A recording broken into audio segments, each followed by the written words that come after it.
오늘은 히브리서 12장 25절에서 29절 말씀을 가지고 흔들리지 않는 나라라는 제목으로 여러분과 함께 하나님의 말씀을 나누겠습니다.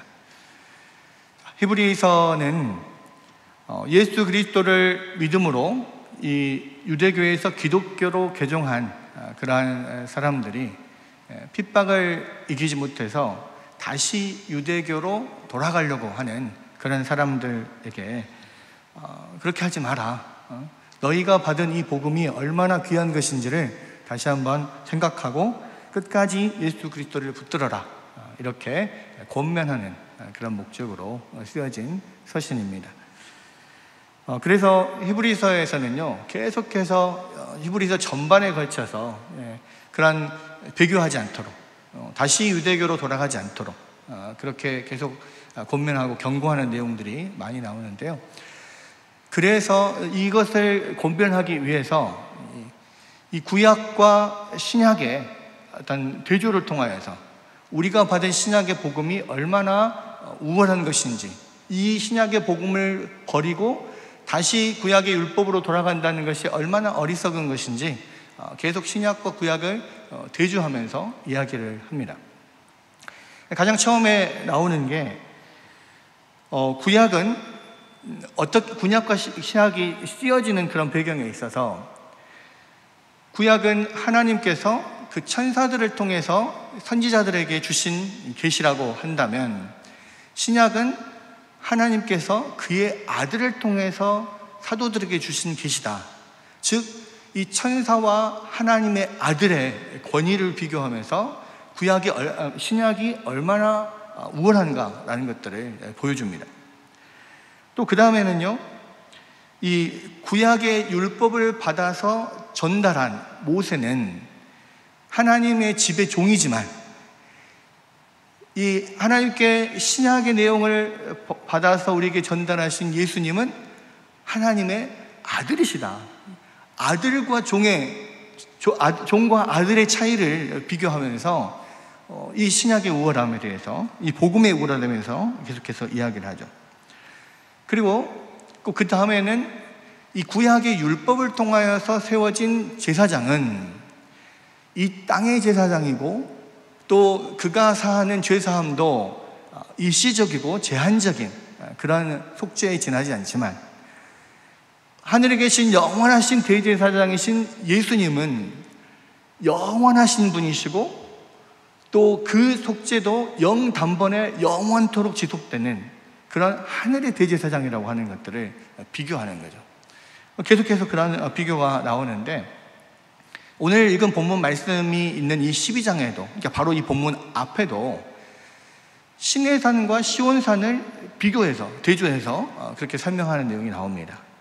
그러니까 이 시내산은 어디냐면 바로 모세가 하나님으로부터 십계명을 받은 그 산이죠.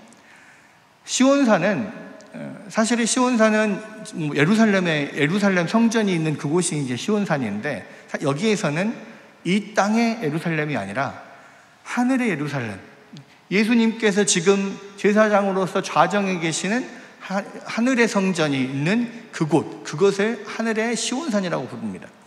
그래서 이 지상에 있는 시내산과 하늘에 있는 시온산과를 비교하면서 얼마나 이게 월등하게 차이가 나는지를 이야기를 하고 있는 거죠.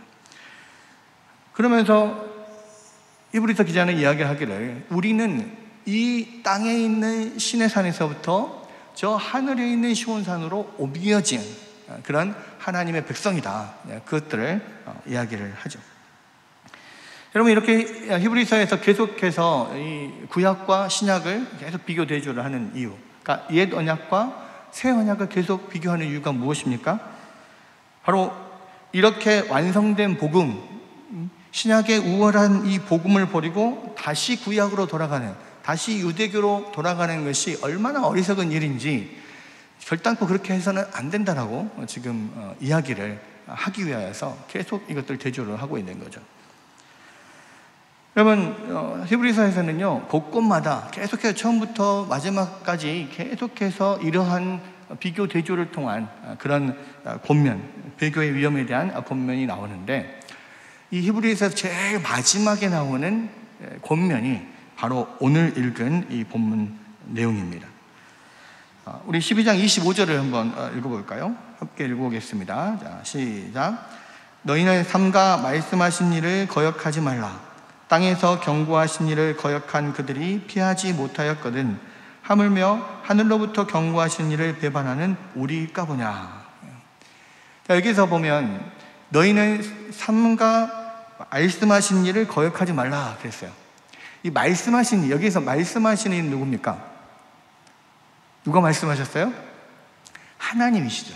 하나님이 바로 말씀하시는 분인데, 이 개역 개정 성경에는, 우리 한글 성경에는 말씀하신이라고 이제 과거형으로 나왔지만, 이 원래 원문에서는 이 현재형으로 기록이 되어 있습니다. 말씀하시니 또는 뒤에 나오는 경고하시니 모두가 현재형으로 기록이 되어 있어요. 그래서 말씀하시니가 아니라 계속 말씀하고 계시니, 하나님께서는 구약이나 신약이나 옛날이나 지금이나 여전히 동일하게 계속해서 말씀하고 계시고 계속해서 경고하고 계신다는 거예요. 여러분, 구약시대나 신약시대나 하나님은 동일하게 계속 말씀하시는데 단지 다른 점은 무엇입니까? 구약시대에서는 이 시내산에 있는 모세를 통해서 말씀하셨다면, 신약시대에는 하늘에 있는 시온산으로부터 당신의 아들을 통하여서 계속 말씀하고 계신다는 거죠. 여러분 히브리서 기자는요, 이스라엘 백성들이 지상에 있는 시내산에서 주신 하나님의 계시에 불순종했을 때도 그렇게 혹독한 형벌을 받았는데, 하물며 천상에 계시는 시온산으로부터 오는 그 복음을 무시하는 자가 얼마나 더 큰 벌을 받겠냐, 그렇게 이야기를 하는 거예요. 그럼 이것은 히브리서 2장에서 기자가 주장했던 것과 비슷합니다. 히브리서 2장 2절에서 3절을 보면, 천사들을 통하여 하신 말씀이 견고하게 되어 모든 범죄함과 순종하지 아니함이 공정한 보응을 받았거든 우리가 이같이 큰 구원을 등한히 여기면 어찌 그 보응을 피하리요. 여러분, 많은 분들이 오해하는 것이 있습니다. 그러니까 구약의 하나님은 공의의 하나님이고 무서운 하나님이고, 신약의 하나님은 은혜의 하나님이고 자비로운 하나님이다, 그렇게 생각을 하는 거예요. 여러분, 그래서 구약시대는 뭔가 잘못하면 하나님께서 엄격하게 벌을 하셨지만, 신약시대에는 하나님 앞에 불순종하고 뭔가 죄를 지어도 자비하신 예수님께서 다 품에 안아해 주시고 용서해 주신다, 이렇게 생각한단 말이에요. 여러분, 그것은 오해입니다.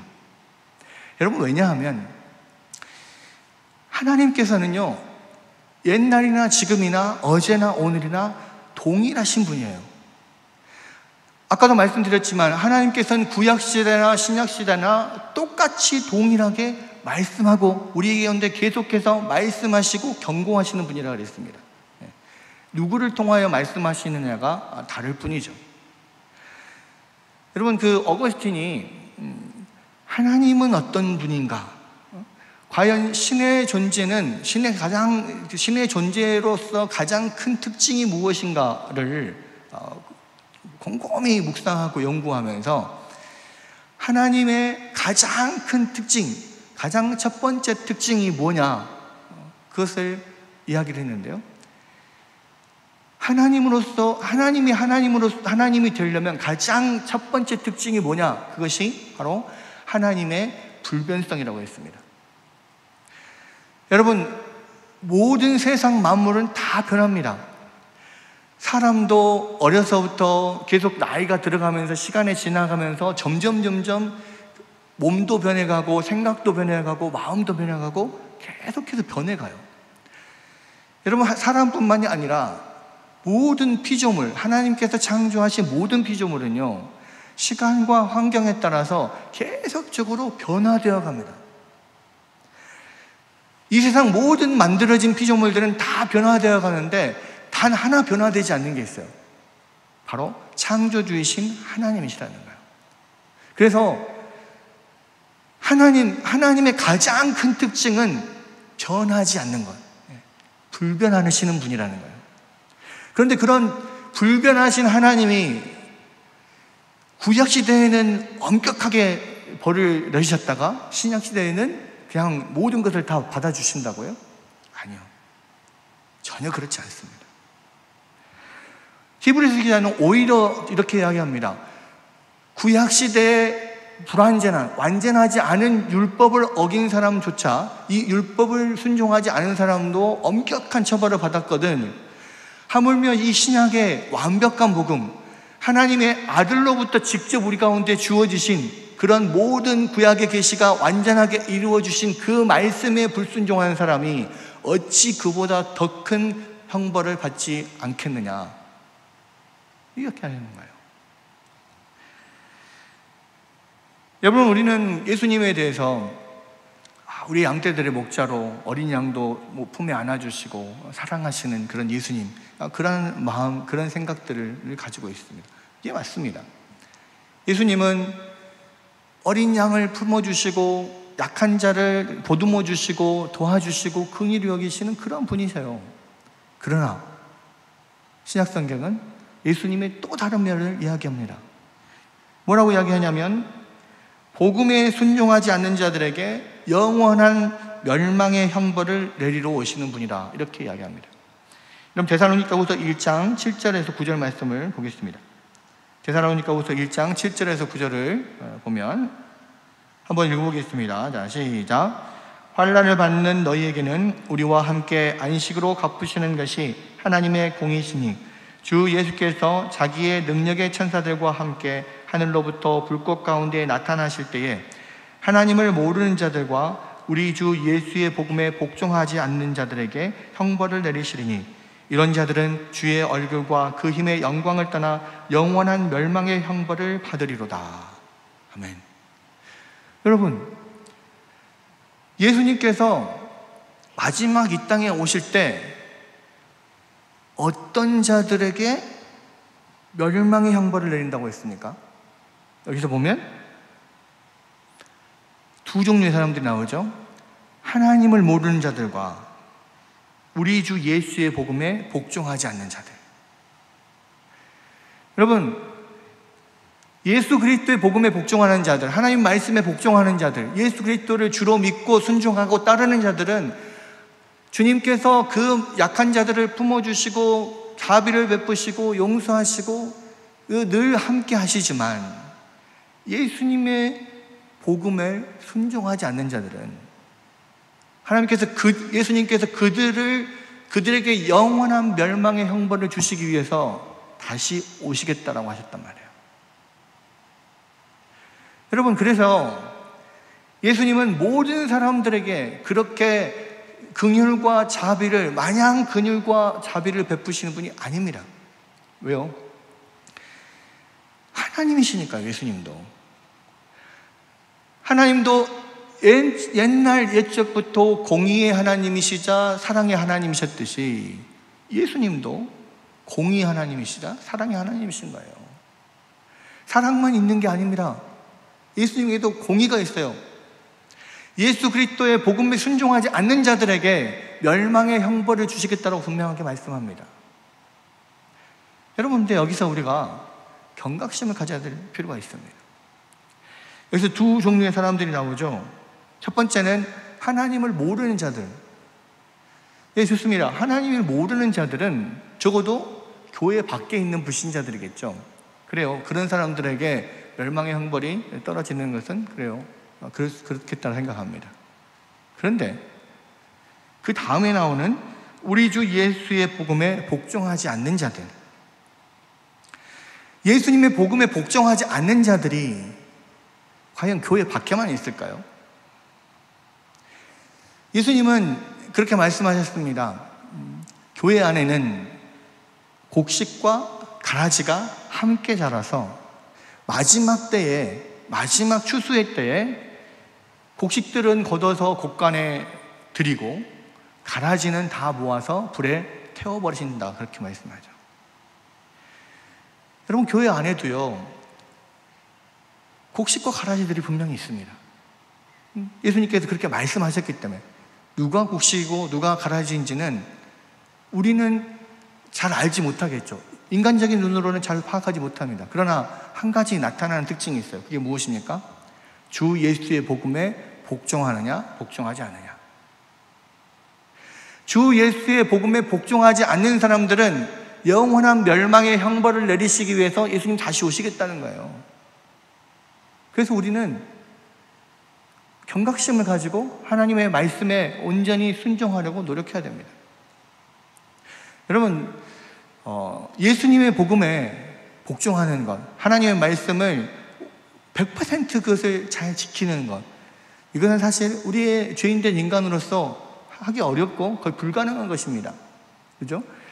우리 예수님만이, 인간의 몸을 입고서 이 땅에 오신 예수님만이 유일하게 하나님의 말씀을, 이 복음의 말씀을 100% 온전히 순종하실 수 있는 분이시죠.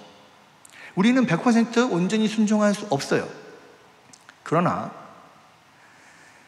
우리 순종을 하는 열심히 순종하려고 하지만 정말 그러게 잘 안 돼서 죄를 짓거나 또 순종하기에 실패하거나 이러한 일들이 일어날 수 있습니다. 물론 그것은 예수님께서 긍휼히 여겨주시죠. 왜? 겟세마네 동산에서 같이 기도하러 올라갔던 제자들이 그 한 시간도 못 참고 졸고 있는 것을 보고 오셔서 너희가 어찌 한 시간도 깨어있지 못하느냐, 그러면서 이 마음에는 원이로되 육신이 약하도다라고 말씀을 하셨어요. 그 이야기는 우리의 인간의 그런 연약함을 한탄하고 또 불쌍히 여기고 긍휼히 여기는 주님의 마음이었습니다. 그런데 그것이 우리에게 면죄부가 될 수는 없어요. 우리는 마음에는 원이로되 육신이 약한 존재니까, 우리는 100% 다 순종하지 못하는 자들이니까 조금 불순종해도 상관없어, 이렇게 되어서는 안 된다는 거죠. 그럼 생각을 해보십시오. 이제 지금 방학이 있어서 아이들이 집에 있습니다. 집에서 애들이 방학 숙제를 해요. 뭐 영어도 하고 뭐 수학도 하고 뭐 합니다. 근데 애들이 다 공부를 잘하는 애들만 있는 게 아니잖아요. 대부분은 문제를 그냥 스스로 잘 알아서 잘 푸는 애들도 있고, 또 스스로 알아서 자기가 스스로 공부를 그냥 시간 계획 잘 짜가지고 하는 애들도 있어요. 그런데 대부분 아이들은 어떻습니까? 혼자서 공부를 하는 게 그게 쉽지 않아요. 일단 계획대로 시간에 맞춰서 이 시간표대로 공부를 하는 것도 잘 안 되고, 또 나름대로 시간표를 짜가지고 공부를 하고 있는데 그것이 잘 이해가 돼서 잘 풀리거나 잘 숙제가 잘 끝나지 않는 경우들이 많이 있습니다. 왜냐하면 사람마다 다 그거는 역량이 다르니까요. 여러분, 그런데 열심히 하는데 잘 안 되는 아이들은 부모로서 마음에 치근함이 있고 긍휼히 여기는 마음이 생깁니다. 그래, 네가 진짜 참 열심히 했는데 이게 참 안 되구나. 어떻게 하면 내가 도와줄까? 긍휼한 짠한 마음을 품고 또 뭔가를 이렇게 도와주려고 하고 또 불쌍히 여기고 그런 마음이 있죠. 그런데 나는 못해. 나는 할 수가 없어. 나는 원래 수학도 잘 못하고 난 공부도 잘 못해. 그래서 나는 이거 할 수가 없어. 그냥 안 해버려요. 나 계획은 짜놨지만 나는 계획 다 지킬 수 없어. 마음에는 원이로되 육신이 약하오니 막 이러면서. 이런 아이들은 어떻습니까? 불호령이 떨어지죠. 걔네들은 때려야 돼요. 때려서 하게 만들어야 됩니다. 여러분, 그런 거예요. 예수님께서 보실 때 우리는 참 연약하죠. 그래서 주님께서 우리 가운데 주신 말씀들을 잘 순종하고 100% 다 해낼 수 없어요. 그건 알아요. 그러나 우리 가운데 필요한 것은 무엇입니까? 100% 다 하지 못할지라도 그것을 그 말씀에 순종해서 해야 되는 겁니다. 이것을 100% 완전하게 완수하느냐는 다른 문제예요. 적어도 말씀하신 그대로 되든 안 되든 열심히는 해야 되는 거예요. 그리고 안 되면 부모의 그런 치근한 마음, 짠한 마음으로 어떻게든 주님께서 우리를 도와주시려고 하시죠. 열심히 노력하는 자에게, 주의 말씀에 복종하려고 순종하려고 노력하는 자들에게 하나님께서 그 도움의 손길을 주시는 것은 당연한 것입니다. 여러분, 그러나 우리 안에서 같이 신앙생활 하면서 하나님께서 우리 가운데 주시는 말씀을 그래 그냥 당연한 지당하신 말씀입니다 이렇게만 하고 전혀 그것에 대해서 순종하려고 복종하려고 노력하지 않는다면 과연 마지막 때에 그가 주님의 심판을 피할 수 있을까요? 여러분, 우리가 이 부분에 대해서 다시 한번 생각해야 됩니다. 여러분, 교회 안에 있다고 다 하나님의 백성이 아니라 주의 복음에 순종하는 자만이 온전한 하나님의 백성이라는 사실을 우리가 다시 한번 생각할 필요가 있습니다. 여러분, 그리고 이제 히브리서 기자는요, 이 서신을 읽는 독자들에게 미래에 대한 주님의 예언의 말씀을 들어서 더욱 확실한 확신을 요구하는데요. 26절에서 27절을 한번 보겠습니다. 26절에서 27절 우리 다 같이 한번 읽어보겠습니다. 자, 시작. 그때에는 그 소리가 땅을 진동하였거니와 이제는 약속하여 이르시되 내가 또한 한 번 땅만 아니라 하늘도 진동하리라 하셨느니라. 또 한 번이라 하심은 진동하지 아니하는 것을 영존하게 하기 위하여 진동한 것들 곧 만드신 것들이 변동될 것을 나타내심이라. 자, 여기서 읽어보면 이게 뭔 말인지 잘 선뜻 얼른 이해가 잘 되지 않습니다. 하나하나 좀 살펴보면, 자, 그때에는 그 소리가 땅을 진동하였거니와 그랬어요. 이 그때가 언제입니까?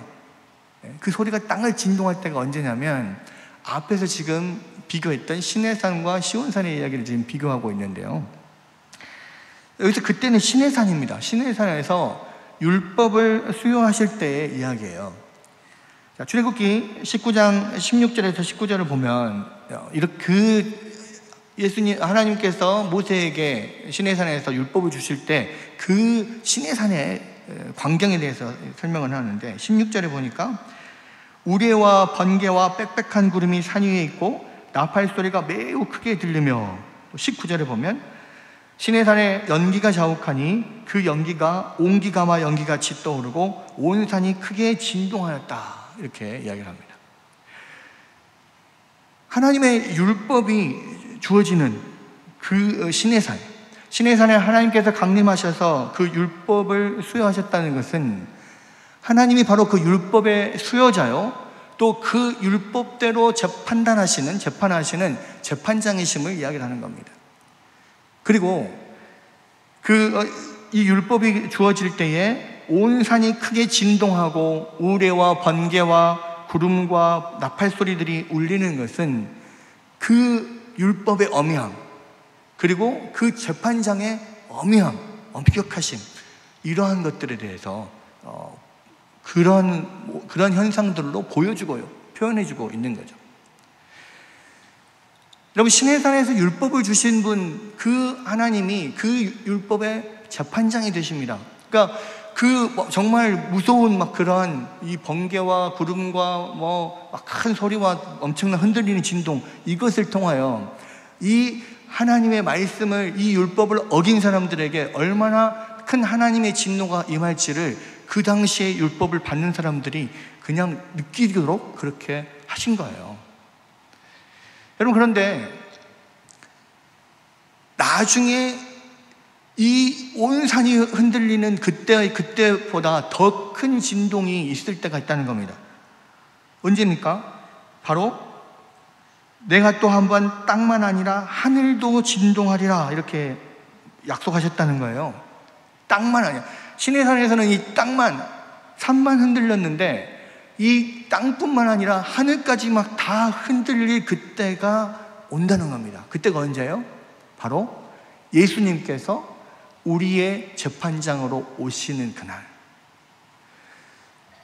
여러분, 구약의 율법을 어기는 자들에게 그러한 엄청난 하나님의 진노가 임할 것을 보여주셨는데, 이제는 그 구약의 율법과 신약의 예수님의 모든 말씀을 우리 가운데 주시고 그것에 불순종하는 자들에게 얼마나 큰 재앙과 심판을 내릴지, 그것을 보여주는 게 뭐예요? 땅뿐만 아니라 하늘도 막 진동을 하는 겁니다. 그 재판장이 오실 때. 여러분, 그 재판장이 오실 때 어떤 일이 일어나냐면 27절에 보면 이 또 한 번이나 하심은 진동하지 아니하는 것을 용존하게 하기 위하여 진동할 것들 곧 만드신 것들이 변동될 것을 나타내십니다. 이 변동된다는 말은 사실은 조금 다르게 번역하는 게 나은데, 제거될 것을 이야기한다, 이렇게 이야기하는 게 낫습니다.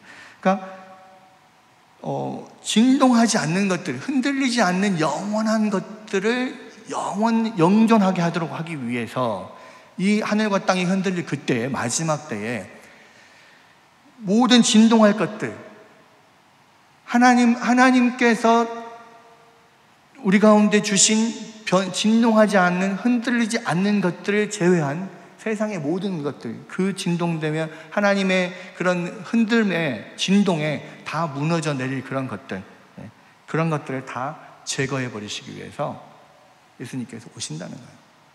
그 말은 무슨 말이냐면, 예수님이 오실 때 이 모든 하나님의 말씀의 재판장으로서 오실 때 예수님께서 인정하지 않는 것들은 다 제거해 버리시겠다는 거예요. 예수님께서 이 세상 모든 것들 만물을 자꾸 흔드실 때에 다 무너져 내릴 것들, 그런 것들은 다 예수님께서 제거해 버리신다는 겁니다. 여러분,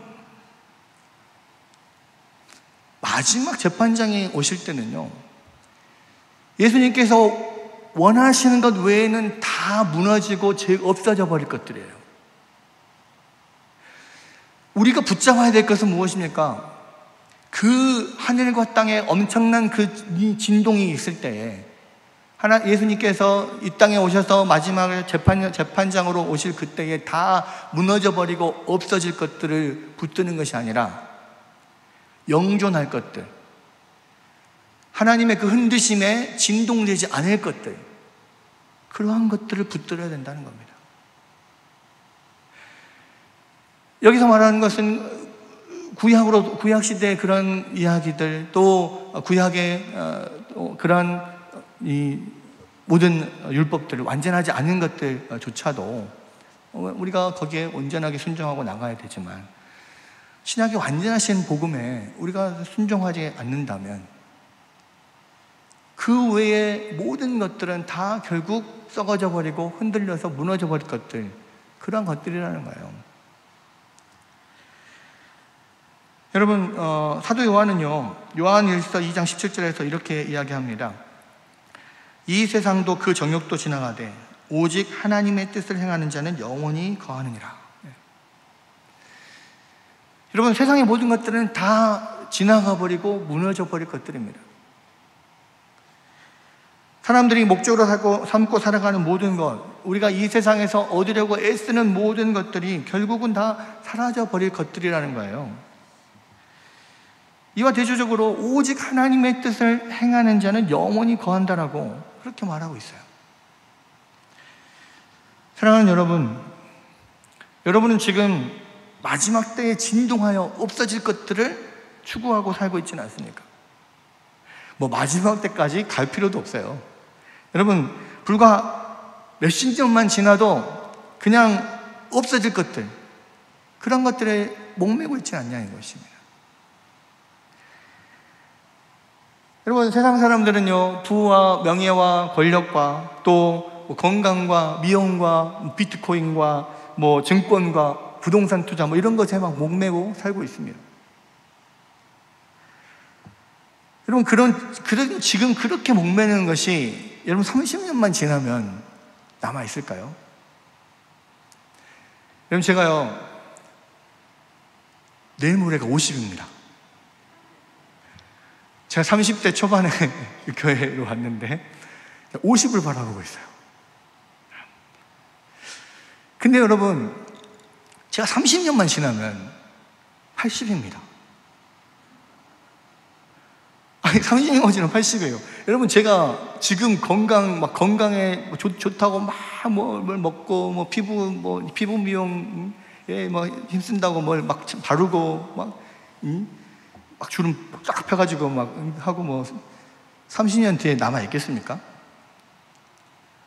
없어요. 그 목매일 필요 없다 이겁니다. 여러분, 요즘에 비트코인 코인 많이 투자하시고, 증권들도 많이 투자하고, 개미 동학혁명 이러면서, 일반 사람도 엄청나게 많은 증권 투자도 하고, 거기에 목매고 있습니다. 그러니까 코인이나 증권이나 이런 것들은요, 아주 그것을 매일 들여다보면서 올라가냐 내려가냐 그거에 따라 희비가 엇갈리고, 그것에 대해서 연연하고, 또 어떻게 하면 이걸 팔고 살까 이런 거에 엄청 고민을 하거든요. 시간을 거기에 온전히 다 투자를 하지 않으면 사실은 하기 어렵습니다. 여러분, 근데요, 그렇게 많이 투자하는 사람들 중에 과연 얼마나 대박이 날까요? 여러분, 그렇게 그냥 온 힘을 다해서 거기에 목매우고 힘써가지고 대박 난다고 합시다.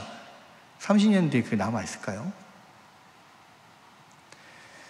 여러분, 이 세상에 명예도 그렇고 권력도 마찬가지입니다. 건불 10년이라고 하죠. 참 덧없어요.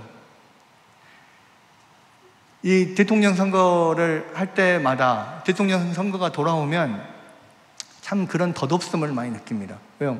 처음에 대통령 당선될 때는 많은 사람들의 인기를 얻고 지지를 얻고 그렇게 출발을 합니다.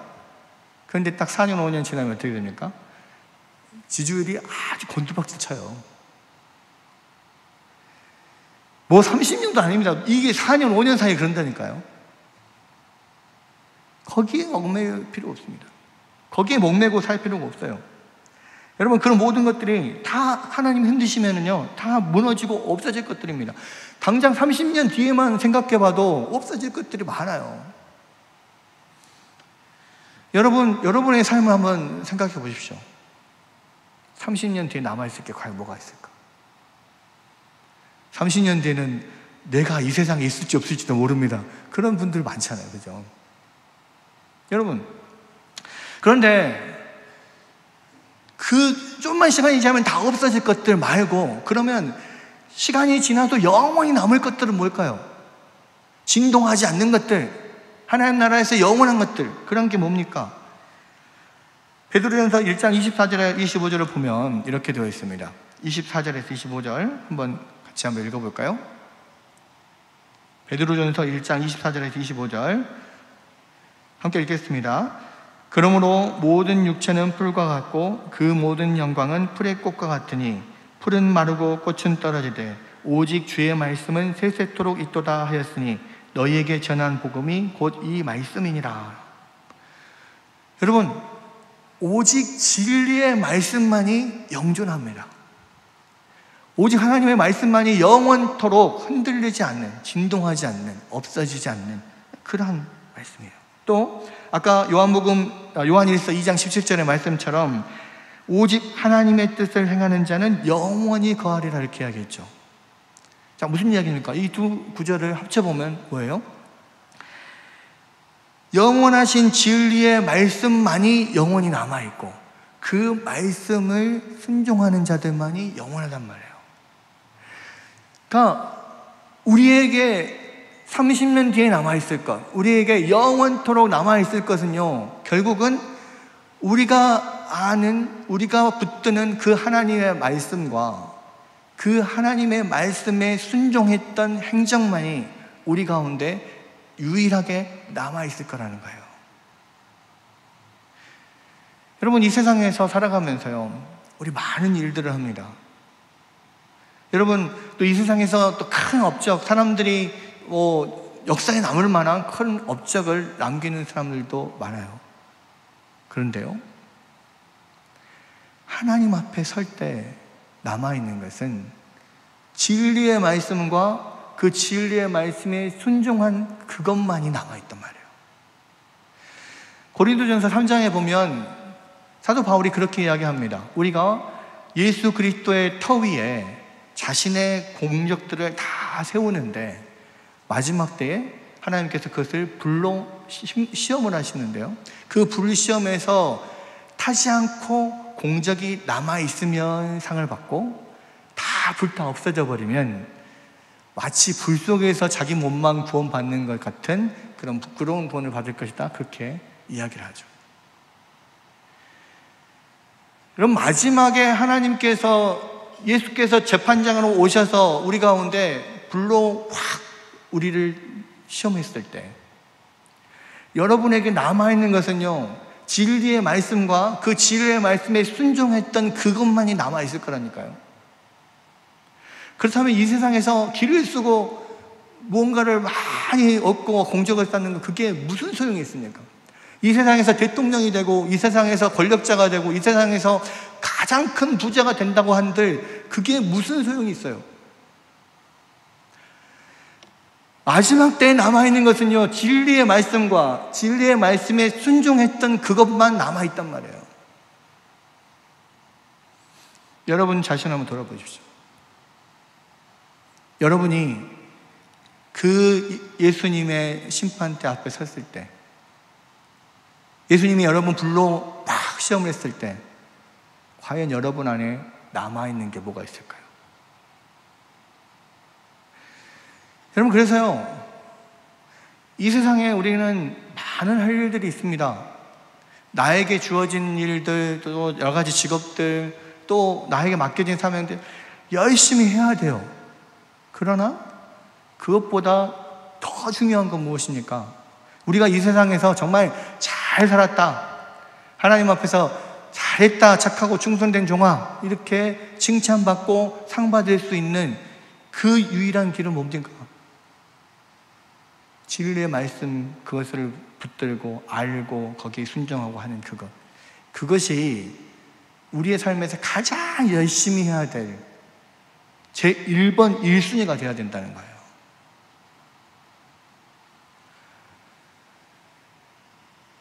여러분, 어떤 분들은 그렇게 생각합니다. 차라리 내가 일이 많이 없는 백수였으면 좋겠다, 전업주부였으면 좋겠다. 그러면 내가 열심히 교회 나와가지고 봉사도 하고 막 열심히 말씀도 듣고 교육도 받고 훈련도 하고 막 봉사도 하고 할 건데 너무 바빠가지고 정말 차라리 백수면 좋겠다, 이렇게 생각하시는 분도 있어요. 근데 여러분, 그 어떠한 상황에서도 진리의 말씀을 붙들고 진리의 말씀을 알고 진리의 말씀에 순종하는 것이 우리의 삶의 가장 첫 번째 우선순위가 되어야 돼요. 왜냐하면 마지막 때 주님의 재판장 안에서 인정받는 것은 그거밖에 없기 때문에 그래요. 지금 열심히 돈 벌고 열심히 일하고 다른 많은 것들을 하는 것들, 예수님 앞에서 다 불타 없어져 버린다고요.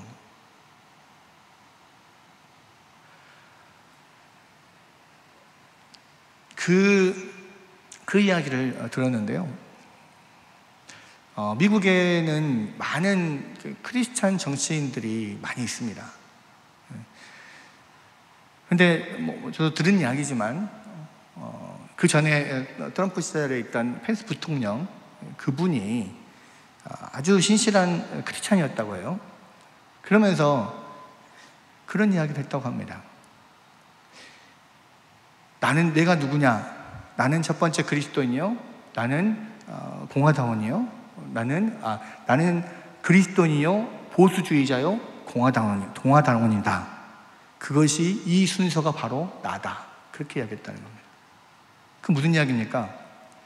자기의 정체성에서 가장 먼저 첫 번째는 크리스찬이에요, 두 번째는 보수주의자예요, 세 번째가 공화당원이에요.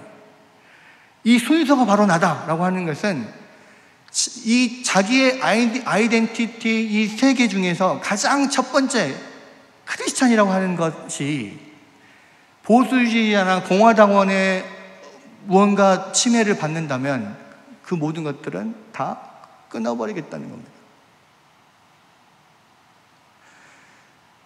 여러분, 우리에게도 그런 마음이 있어요. 미국의 유명한 정치인이고 부통령이었던 사람이 그렇게 말을 한단 말이에요. 나는 첫 번째가 이 세상에, 이 땅의 공무원이고 부통령이 아니라 첫 번째는 크리스찬이다. 두 번째는 보수주의자이다. 세 번째는 공화당원이다. 여러분의 아이덴티티도 마찬가지입니다. 하나님께서 기뻐하시는 정말로 마지막 때의 그 심판대 앞에서 우리가 탈탈 다 털리고 그 앞에서 굳건히 서 있으려면 여러분이 누군가의 아버지가 어머니이기 전에, 여러분들이 어느 회사의 어떤 직원이기 전에, 여러분들이 이 나라의 대통령이고 공무원이기 전에 여러분들은 크리스찬이어야 되고, 크리스찬에게 가장 중요한 것은 영원히 남아있는, 영원히 남을, 진동하지 않을, 흔들리지 않을 그것을 붙드는 거예요. 하나님의 말씀을 붙들고 영원한 것을 붙드는 겁니다. 이 세상의 일에 아무리 바쁘다고 할지라도 그 바쁜 시간을 쪼개서라도 더 하나님 앞에 나오고 하나님의 말씀 붙잡고 연구하고 묵상하고 기도하고 하나님 전에 나와서 열심으로 섬기고, 이것이 가장 먼저여야 하는 거예요.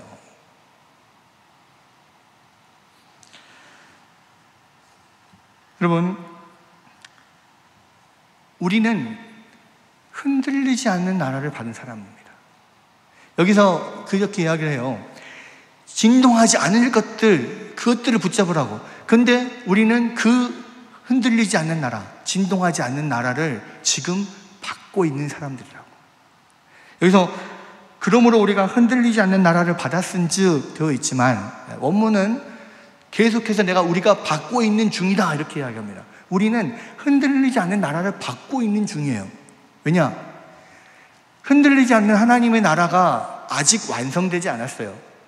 왜냐하면 우리는 그 영원한 흔들리지 않는 하나님 나라의 백성으로서 지금도 여전히 지어져 가고 있거든요. 그러니까 완성되지 않았다는 측면에서, 완성된 나라에 우리가 들어가지 않았다는 것 측면에서 아직도 흔들리지 않는 나라를 받고 있는 중이라는 겁니다. 그러나 분명한 것은 무엇입니까?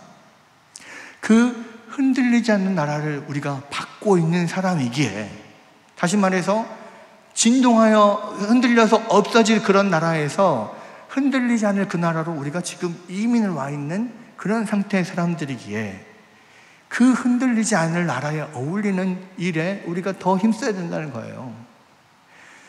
여러분, 우리는 이민을 온 사람들입니다. 한국에서 미국으로 이민을 가면 말도 틀려지죠, 법도 틀려지죠, 문화도 틀려지고 다 달라집니다. 그죠? 그러면 이민을 가면 거기에서 그 나라에 적응을 하기 위해서 어떻게 해야 됩니까? 힘들지만 열심히 영어도 배워야 되고, 그 법에 대해서도 알아야 되고, 그 문화에도 적응을 해야 되고, 그 음식에도 적응을 해야 되고, 열심히 적응을 해야 돼요. 이민을 간 지 10년이 지나고 20년이 지났는데 아직도 영어 한마디를 못하고 그 문화에 아예 적응도 못되고 그냥 여전히 한국식으로 살아가고 있다면 과연 그 사람이 미국에서 행복한 생활을 할 수 있을까요? 그 미국의 시민으로서 거기에서 잘 적응하고 살 수 있겠습니까? 그러려면 미국을 왜 갔을까요? 마찬가지입니다. 우리는 진동하여 흔들려서 없어질, 무너질 나라에서 흔들리지 않는 나라로 지금 이민을 와 있어요. 그런데 아직은 모든 게 서툴러요. 거기에 대한 법에도 문화에도 모든 것이 서툴러요. 그러나 그냥 그 상태 그대로 옛날 문화에, 옛날 그 나라에 있던 그대로 살면 안 됩니다. 이 이민 온 나라에 열심히 적응하고 살아야 돼요. 그게 무엇입니까? 그 나라에서 가장 가치 있는 것, 가장 붙들어야 될 것도 붙드는 거죠. 영원한 하나님 말씀을 붙잡고 거기에 순종하고 복종하고, 그것들이 안 되더라도 열심히 노력하고 그렇게 나아갈 때 결국은 거기에 그러한 노력과 그런 시간들이 합쳐져서 그 안에서 정말 그 흔들리지 않는 나라에 합당한 사람으로 그렇게 세워지겠죠. 그것을 우리는 성화라고 합니다. 여러분, 그래서 우리는 그 흔들리지 않을 나라에 오는, 흔들리지 않을 것들을 붙들고 살아가는 그런 사람들이에요. 여러분, 얼마나 그런 진리의 말씀 붙들고 열심히 그것들을 순종하려고 노력하고 있는지요. 여러분, 여기에서 마지막으로 그렇게 이야기를 합니다. 28절에 뭐라고 합니까? 그러므로 우리가 흔들리지 않는 나라를 받았은즉 은혜를 받자. 이로 말미암아 경건함과 두려움으로 하나님을 기쁘시게 섬길지니 우리 하나님은 소멸하는 분이십니다. 여러분, 하나님은 소멸하는 분이십니다. 하나님 앞에 선지자들 모든 것들이 다 태워집니다. 그러나 태워지지 않을 것들, 그것들을 붙들어야 되는 거예요. 하나님 앞에 감사함으로, 또 하나님을 경외함으로, 또 주님을 잘 섬기며 그 진리의 말씀 붙들고 복종하며 나아가야 되는 것입니다. 우리는 그 흔들리지 않는 나라를 지금 받고 있는 사람들이고 그 나라의 백성으로 지어져 가고 있는 사람들입니다. 여러분들 이 말씀 붙잡고 다시 한번 내가 얼마나 그 불타 없어지지 않는 영원한 것들을 붙잡는 그런 삶을 살고 있는가, 우리 자신을 돌아보고 하나님 앞에 더욱더 결단하고 주님 앞에 또 순종하며 나아가는 여러분들이 되시기를 주님의 이름으로 축원합니다.